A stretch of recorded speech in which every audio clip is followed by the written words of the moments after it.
अपने बाप अपना माँ बाप ने अपना पेट काट कर उनको पाला। जब हम मुजफ्फराबाद में गए इस तक के पास कि हमें कोरोना से लड़ने के लिए हमें टेस्टिंग किट, हमें वर्दी दो, हमारी तनख्वाह पाकिस्तान के डॉक्टर के बराबर करो, हमें सेफ्टी दो। कोरोना एक ऐसा वायरस है जो दुश्मन है, जो नजर नहीं आता।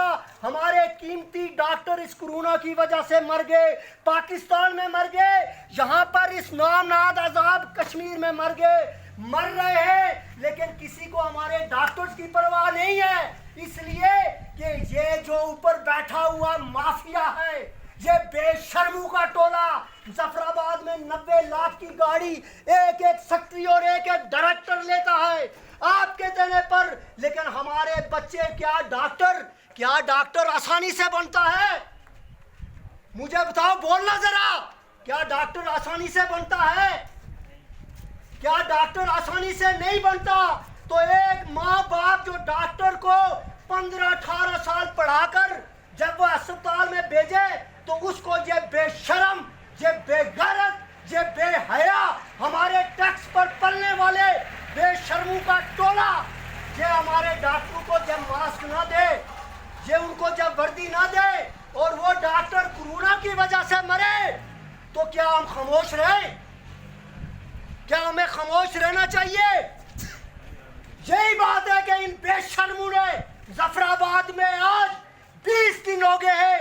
ये हमारा खुर्रम शाह साथ में नायब सदर है उस डॉक्टर एसोसिएशन का, और रात को इन्होंने घसीट के उन्हें मारा। डॉक्टर्स की डिमांड क्या है? डॉक्टर्स की डिमांड ये है कि हमें तनख्वाह भी दो, हमें सेफ्टी किट दो, हमें वर्दी दो, ताकि हम जाकर किसी को चेक करें तो हमें ये वायरस ना लगे। और ये मुजफ्फराबाद के तख्त के बेशरम बेहया 90 लाख की गाड़ी सेक्रेटरी और जिनके पास, वो डॉक्टर्स को कहते हैं कि हमारे पास वसाइल नहीं है। वो कहते हैं तुम्हारे एमबीबीएस डॉक्टर जो गरीब के ने अपना पेट पाल कर पाला, तुम्हारे इलाज के लिए सीएमएच में जाते हो तो कौन इलाज करता है? आज जाओ, जाकर देखो, ओपीडी बंद। जहां रावला कोर्ट में डॉक्टर्स कहते हैं कि हम ऑक्सीजन जब ये लगाते हैं, मास्क लगाते हैं, तो 100 डॉक्टर सब मरीज के पास जाते हैं तो हम बेहोश हो जाते हैं। और ये बताओ कि मुजफ्फराबाद में तुम्हारी एलीट, जिसको पढ़ी लिखी एलीट कहते हैं, डॉक्टर्स 2 हफ्ते से वहां पर प्रोटेस्ट पे थे कि हमें तनख्वाह डॉक्टर पाकिस्तान के डॉक्टर्स के मुकाबले में दो, कम अज कम हमें यहां पर बुनियादी सेफ्टी दो ताकि हम कोरोना से बच सके। फिर भी उन्होंने ओपीडी बंद नहीं की 3 माह, फिर भी उन्होंने मरीजों को तंग नहीं किया। लेकिन ये देखो मुजफ्फराबाद के अंदर ये 1 खरब 30 अरब रुपए वाला बजट वाले ये जो नीली गाड़ियां और तख्तियां लेके घूमते हैं, इनके आप इस वक्त भी देखो, आपका बजट पेश हुआ, आपको पता है कितना पेश हुआ? क्यों? आपको कौन बताएगा? क्यों? आपको तो इंसान समझते ही नहीं है। क्यों? आपको तो एक सफेद टोकी पे जिसको टंकी 12,000 की है लिख के, तो वो कहते हैं इनकी औकात ही यही है।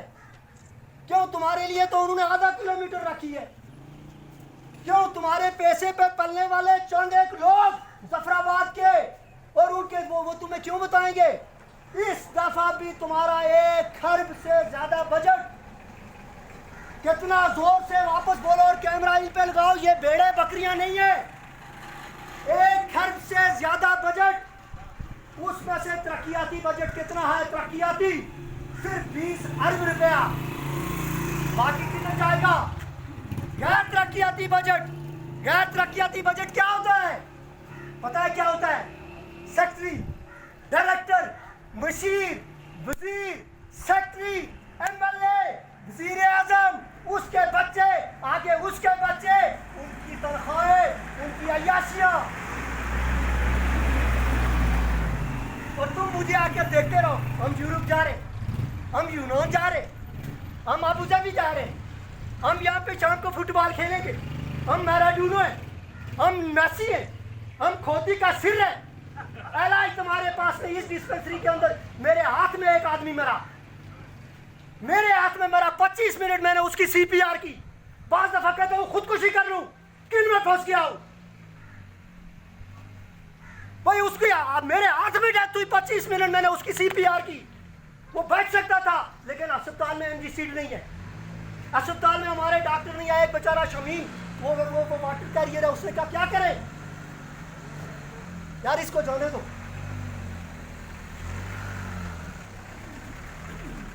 तो गौर से सुनो, तुम्हारे इस अस्पताल के अंदर आज भी तुम्हारी शाम को माँ बहन भाई किसी को ब्लड प्रेशर हाई हो जाए तो वहां पर उसके पास एनजी सीट, उसके पास लाइफ सेविंग ड्राइव नहीं है।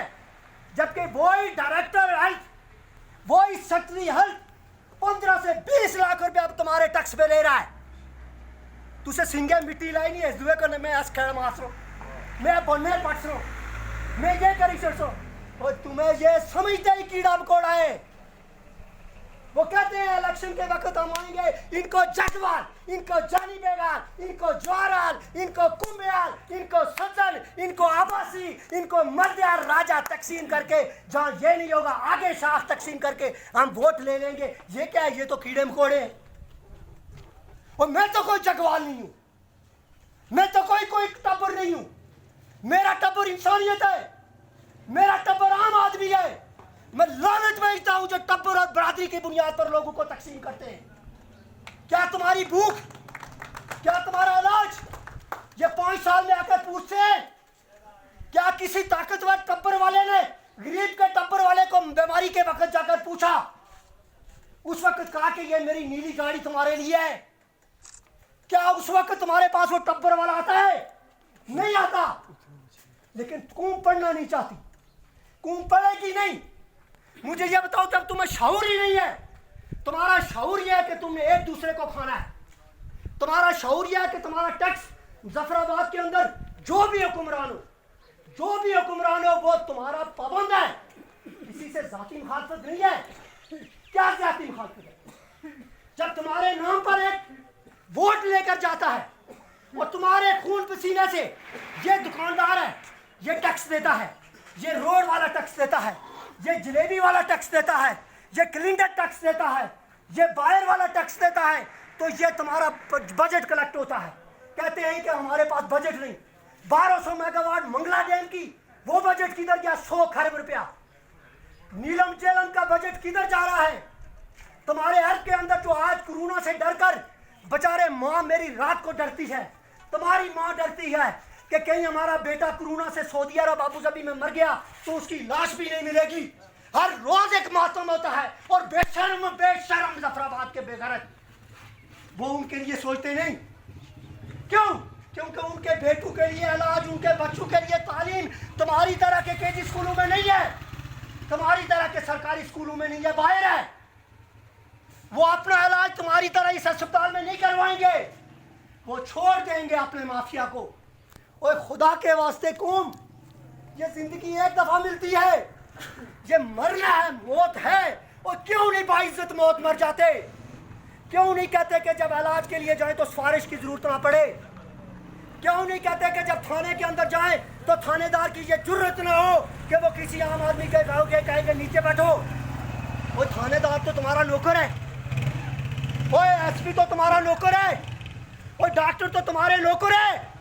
और ये जो जफराबाद में बैठे हैं, जब वोट आता है वो तो तुम्हारे घर के चूल्हे के पास आके बैठ जाते हैं। उन्हें यह पता होता है कि फलां के टब्बर के बरादर के भाई कितने हैं, लेकिन 5 साल में वो भूल जाता है कि क्या हाँ जी वहाँ पर भी सड़क है।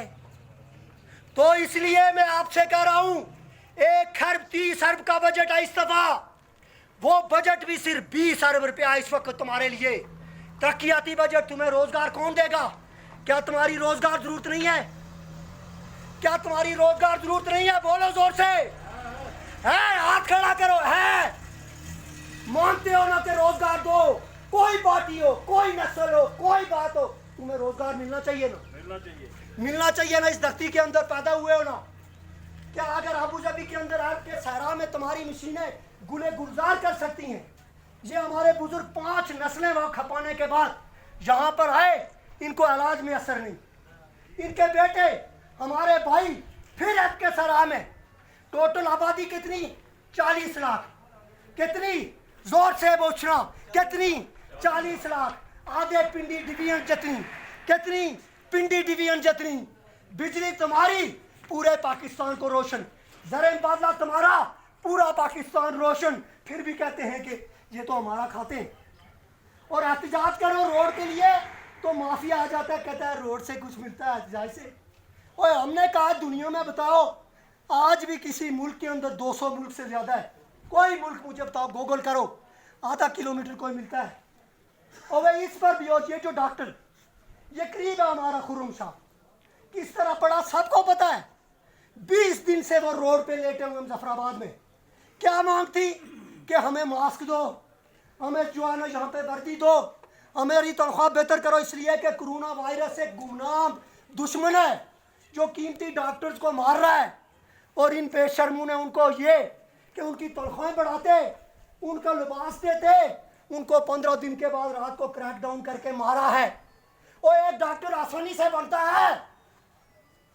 और क्या रियासत ने आपको डॉक्टर बना के दिए? और तो फिर मुझे ये बताओ कि किस बात पे आपको फख्र है? मैं ये कहता हूँ लोगों, ये हमारे बुजुर्ग, चंद एक बुजुर्ग यहाँ पर बच गए हैं, हम भी कितना, लेकिन खुदा के वास्ते इस टब्बरिज्म की बीमारी से निकलो, इस जग्गो जानिबे जवार कुंबा सुद्दन अबासी से निकलो। इस माफिया ने पूरे आजाद कश्मीर में तुम्हारी 5 नस्लें खाई है। तुम डिमांड करो कि जो बजट है हमारा बिला तखसीस हम पर लगाओ। हमारे बच्चों का कोई कसूर नहीं है, अगर हमने तुम्हारी पार्टी ज्वाइन की है तो ये इनका रोजगार हक है। और यहाँ चपरासी लगाओ तो सारी उम्र ब्लैकमेल, और यहाँ छोटी छोटी किसी को कोई रोजगार मिल जाए तो वो कहते हैं हमने तुम पे एहसान कर दिया। और कैसे एहसान कर दिया जबकि ये रियासत की जिम्मेदारी है। इसलिए मेरे लोगों, बशीर साहब का स्पीच कार्नर, और ये जो नई नस्ल, 5 माह के बाद तुम्हारे इस इलाके में बोरान आने वाला है। 5 माह में तुम्हारे इस इलाके में बोरान आने वाला है। अर्ब बंद हो गया है। अरबियों ने फैसला कर लिया है कि 40,000 आदमी तुम्हारा वापस भेजना है। 3 माह की तनख्वाह रोकेंगे, वापस आएंगे तो बताओ तुम्हारे पीछे क्या है जो तुम खिलाओगे? क्या फैक्ट्री लगी? क्या कारखाना लगा? किराया एग्रीकल्चर बिल्ड हुई? टोटल 40 लाख आबादी, 18 लाख दर बदर, पीछे खवातीन, और कहते हैं तो अमीरों तरक्की के हीरो। और लोगों, नौजवानों, ये जो बोरान आने वाला है उसके बाद पता है क्या होगा? वही पहले तो दुआ करो कि हमारी जो वहाँ पे मौजूद है वो इस कोरोना से महफूज रहे, हम उनके चेहरे देख सके। इसलिए कि अरबी लाशें वापस नहीं भेजते। माए शाम को रोती है। इन मुजफ्फराबाद के अंदर बैठे हुए तख्त, खुदा की कसम आपसे कहता हूँ कि हुक्मरान कभी जिंदगी में हुक्मरान के खिलाफ नहीं जाता। किसी पार्टी का हुक्मरान है, अल्लाह की कसम, वो अपनी पार्टी और अपने हुक्मरान के खिलाफ नहीं जाता। ये सिर्फ गरीब आदमी है जो गरीब आदमी के खिलाफ जाता है, टब्बर बरादरी और इलाके की बुनियाद पर। हुक्मरान की कोई पार्टी नहीं है, ये झूठ बोलते हैं, जिनको पता चल गया है कि तुम्हारा टैक्स हमने कैसे खाना है। इसलिए उस बोरान का सामना करने के लिए पहले तो अपनी एग्रीकल्चर जिंदा करो, हमने शुरू की।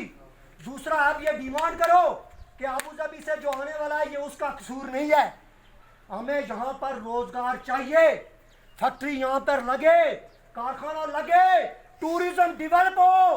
पाकिस्तान से यहाँ पर लोग आना चाहते हैं इस मौसम को एंजॉय करने के लिए, लेकिन यहाँ पर फिर 1 साल रह गया इलेक्शन का, उसके लिए यहाँ फिर बार्गेनिंग शुरू हो गई है। और इनसे पूछो कि तुम में से कौन है जिसको वोट नहीं दिया हमने, और बिना तखसीस दिया भाई भाई से लड़कर गया है, लेकिन क्या मिला?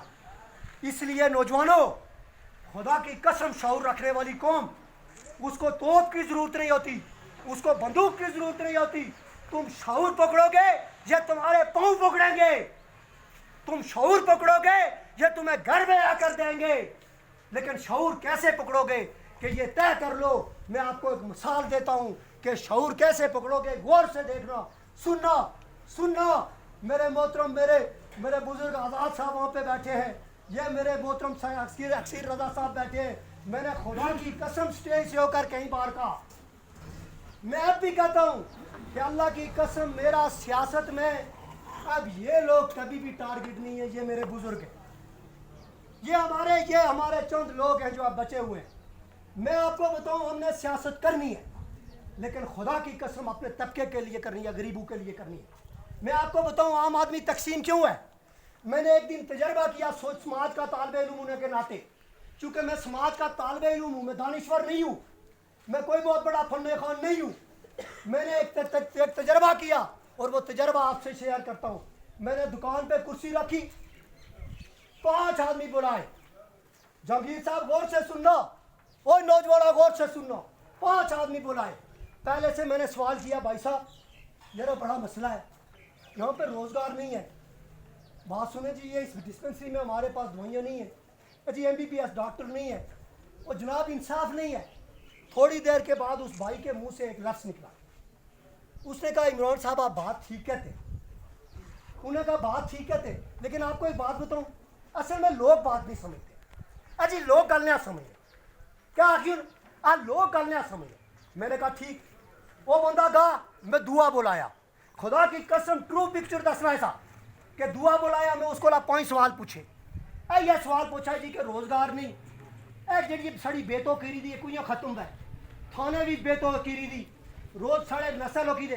5 मिनटे बाद उन्हें भी 5 सवाल पूछे, तू बात पता उन्हें कहा उन्हें जी इमरान साहब तुम गल तो ठीक है, लेकिन लोग गल नहीं समझ। अच्छा 5 के 5 बंदे 5 का सवाल सुना और पाँचे ना सवाल तक है कि जी लोग गल नहीं समझ। और मैं आखिया वो गल सुना वो तुसे 5 ने 5 गल बुझी, तुसे 5 ने 5 गल बुझी और तुसे मनिया कि वाकई मसला था। इसका मतलब है कि तुस 5 गल समझने, कहला कि तुस 5 गल समझने, सिर्फ मसला कुछ है, मसला है कि तुस 5 काठे ने, कहला कि तुस 5 काठे ने, 5 काठे इस गल ने कि बन्नेर न कुलिया तो तहसीलदार न वकीले न खर्चा कुइयां जुलसी, ओ बनना जिसरा जिंदगी तुसे की नहीं लबा, उस बनने तू स्कूल लिया इस तुए की तू गोली मार लिया काठे ने। वोट ना वक्त आया ना तू जगवाल दी, तू जड़ी वेगाल दी, तू ज्वाराल दी, तू आ गया फादलाल दी, तू आ गया फलानाल दी, कहला उसे तुसे फिर काठे नहीं। ए बड़े MM साहब जी जेड़े आए दा इस तरह जी कि वे रब के बंदे हो, क्यों तकसीम कर रहे उसे। मेरा कोई, मेरी माँ एक टब्बर के साथ, बाप एक टब्बर से चाचा, ओ बे हमारा टब्बर गरीब आदमी, हमारे खून को तकसीम करते हो, हमारी आंतों को तकसीम करते हो, बदमाशों। बात यह है कि आप लोगों को 70 साल से तकसीम किया गया, अब वक्त है कि वो नौजवान खड़े हैं। देखो खुदा की कसम वक्त से पहले बूढ़े हो गए, मुझसे 20 साल छोटे नौजवान में देख रहा हूँ, उनके चेहरों पे झुर्रियाँ हैं। क्यों? क्योंकि रोजगार नहीं। बाजार में आते हैं तो घर में ताने, बाजार में आएंगे तो फटा ना खेले तो फैक्ट्री लगाई, कारखाना लगाया इनके लिए, एग्रीकल्चर डेवलप की नहीं की तो ये क्या करे। अच्छा ऊपर से एक और तमाशा कि रिक्रूटिंग एजेंट जगह जगह पे, ये बात गौर से सुनना,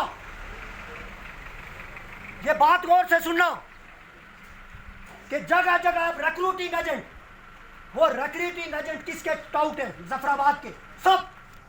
वो क्या करते हैं, उन्होंने उनके साथ तय किया हुआ कि हमारी नस्ल को किसी तरह बाहर भेजो, पैसे भी लो, आसान भी करो, बाहर भेजो। और ये रिक्रूटिंग एजेंट किस वक्त ठेकेदार और रिक्रूटिंग एजेंट, ठीक इलेक्शन आएगा बहुत बड़ी पराडो लेके आपके पास आएंगे और आपको पता चलेगा कि यार यही तो असल लोग थे। और लोगों खुदा की कसम इस बहरान में जगह जगह अवामी कमेटियां बना के खड़े हो जाओ, तय कर लो। मुझे, मैं आपसे कसम उठा के कहता हूँ कि मुझे कभी जिंदगी में वोट ना देना। अगर मुझे कभी पार्टी ने मुंतखब किया, पहली बात तो यह है कि हम इलेक्शन नहीं लड़ते, अगर बाय द वे मैं सियासी आदमी हूँ, गद्दारी नहीं करता, लेकिन अगर लड़ा मुझे वोट ना देना। लेकिन रब के वास्ते और इस बशीर खान की लाज के वास्ते जब कभी अवामी मसला आए, खुद खड़े हो जाओ, इकट्ठे हो जाओ, अपने इलाज के लिए, अपने डॉक्टर्स के लिए, अपनी सड़कों के लिए। ये तुम्हें एहसान नहीं देते, ये इनका टैक्स है तुम्हारा। इकट्ठे हो जाओ, आने वाले बहरान का मुकाबला करो। अरब से बहरान आने वाला है, यूरोप बंद हो गया, एक दूसरे से मत लड़ना। इस वक्त इस एक हफ्ते में थाने में 25 केस गए हैं, 25 केस। क्या हुआ? भाई भाई को मार गया है। मत जानो, इन बुजुर्गों की तरफ देखना, ये खुदा की कसम तुम्हारा मसला हल कर लेंगे। जो है मैं समझता हूँ कि मैं भरपूर स्टेज की वसातत से, अक्सीर साहब लेट आए, भरपूर स्टेज की वसातत से कहता हूँ कि अगर 12 घंटे के अंदर मुजफ्फराबाद में हमारे डॉक्टर्स, यंग डॉक्टर्स को रिहा ना किया गया, अगर उनके जायज़ मुतालबात पूरे ना किए गए, CMH के अंदर ना कोरोना वार्ड है, एक कोरोना देखने वाला डॉक्टर उसने जाकर फिर नीचे उतार के हमारा गुर्दे वाला भी देखना है, हमारे दिल वाला भी देखना है, हमारा मैदे वाला भी देखना है, तो मुझे बताओ कि वो कोरोना होगा या नहीं होगा। तो लोगों, खुदा की कसम, अगर आप जगह जगह मुनाज़म हो गए, आपने शऊर पकड़ लिया, आप बरादरियों में तकसीम ना हुए, आप मरकज़ों में तकसीम ना हुए, आप इलाकों में तकसीम ना हुए, आप सिर्फ एक बात पे इकट्ठे हो गए कि जो हमारा मसला हल करे, जो हमारे रोजगार हमें इज्तिमाई तौर पर दे, हमें आसान ना करे, जो हमारे बुनियादी स्रोतें हमें मुहैया करे, वो हमारा लीडर होगा। उसको मुजफ्फराबाद के अंदर जाकर असम्बली में बैठने का अख्तियार होगा। जैसे उनका टब्बर एक, ऐसे तुम्हारा टब्बर एक। खुदा की कसम, वरना तुम्हें खेलों पे लगाकर तुम्हारा वक्त ज़ाया करेंगे, तुम्हें इस तरफ लगाकर वक्त ज़ाया करेंगे, तुम्हें लड़ाकर तुम्हारा वक्त ज़ाया करेंगे। और हमारे बारे में उनको पता है, क्योंकि हमारी ज़िंदगी गुजर चुकी, हम भी बहुत कुछ देख सकते थे। हम तो एजेंसियों से नहीं डरे, हम MI से नहीं डरे, हम ISI से नहीं डरे, हम इस मिलिट्री एस्टेब्लिशमेंट से नहीं डरे, जिनके पास टैंक है, तोपे हैं, जिनके पास हमारे मोबाइल का 24 घंटे का रिकॉर्ड है, जिनको ये तक पता होता है, जिन्होंने हमारे लिए हर जगह 500 का मुखबर रखा हुआ है, हम उनसे नहीं डरे, तो हम इनसे क्या डरेंगे। लेकिन हमारी तरबियत ये है कि आम आदमी से लड़ाई नहीं, आम आदमी से लड़ना नहीं, आम आदमी को इकट्ठा करना है। आम आदमी की कोई पार्टी नहीं, उसको एक पार्टी जो उसका जो बेहतर हो उसकी तरफ जाओ। मुझे पूरा यकीन है, मुझे पूरा यकीन है कि अब इस धरती के अंदर ये फ्री स्पीच कॉर्नर, यहाँ पर अब जगह जगह हर उस सोच को शिकस्त देगा जो तकसीम करने वाली है, जो बिकने वाली है, जो झुकने वाली है। और कल तुम बिना तखसीस में हूँ या नहीं हूँ, ये बुजुर्ग है या नहीं है, तुमने खड़े होकर कहना है कि रोजगार हमारा हक है। जोर से नारा लगाओ, रोजगार हमारा, जोर से बोलो, वीडियो देखे तुम्हें, रोजगार तुम्हारा, इलाज तुम्हारा, तालीम तुम्हारी, बुनियादी जरूरतें तुम्हारी। और हम ये कह रहे हैं कि मुजफ्फराबाद के तख्त वालों सुन लो, अब की बार हम तुम्हारी लड़ाई नहीं, अब हम अपनी लड़ाई लड़ेंगे, इस उम्मीद के साथ कि इंशाअल्लाह हम फतेह की तरफ जाएंगे और लोग मुतीद और मुनाज़म होंगे। मैं आप सबका बहुत शुक्रिया अदा करता हूँ और इतनी मुबारकबाद देता हूँ कि आपने बशीर साहब की तस्वीर देखकर, इन बुजुर्गों को देखकर, हमने कोई लंबा चौड़ा प्रोग्राम नहीं किया। हुक्मरान और MLAs और बाकी चाहें तो यहाँ लाखों रुपया लगाएंगे, लोग इकट्ठे नहीं होंगे। यही आपकी तरबियत है, यही आपका शऊर है, यही आपका बड़ापन है। लेकिन अमल में अब टब्बर बरादरी में तकसीम नहीं होना है और आपके हक के लिए लड़ना है। आप सबका बहुत बहुत शुक्रिया।